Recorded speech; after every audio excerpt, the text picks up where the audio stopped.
En plebes unum presentas elecciones presidenciales en la historia mexicana.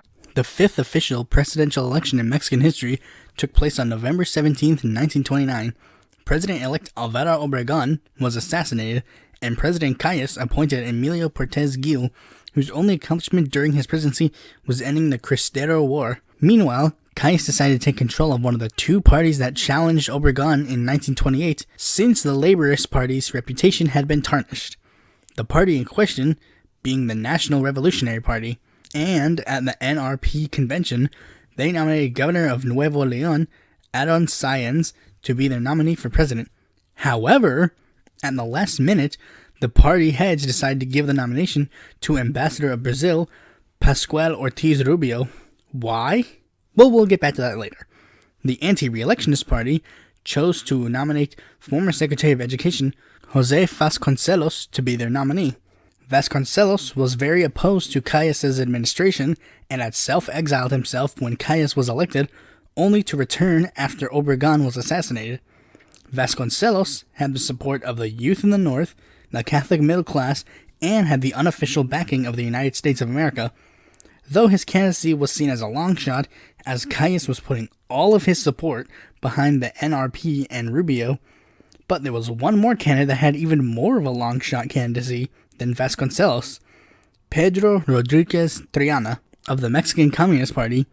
They had not run presidential candidates before, so I've yet to speak of them. They wanted to take advantage of the newly opened leftist vote left behind due to the Laborist Party's dissolution. Triana even had the support of painter and activist Diego Rivera, though his campaign was extremely limited and overshadowed by Vasconcelos' support. And here are the results.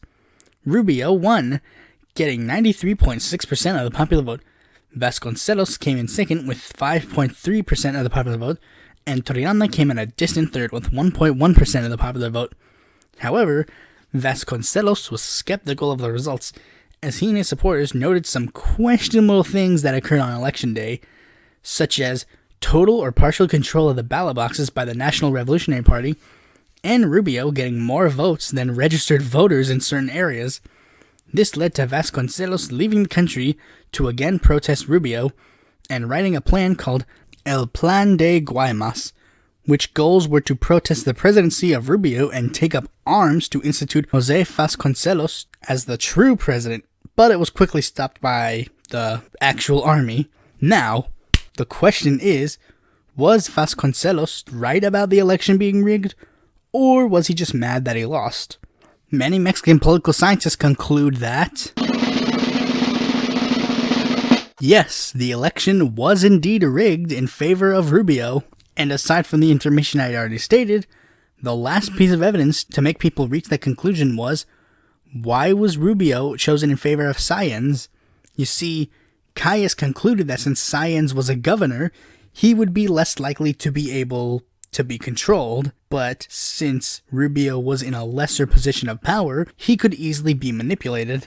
But remember, Calles is el jefe máximo, so, it's a given. Political dynasties exist in America too. This guy was just a lot more open about it. But anyways, get used to hearing National Revolutionary Party or some variation of it, because it's not going away anytime soon. Te veré para las próximas elecciones, amigo.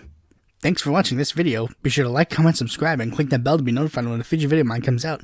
And if you're interested in more political content from me, you can go to my website or follow me on Facebook, Twitter, or Quora, or check out my articles on the Independent Political Report.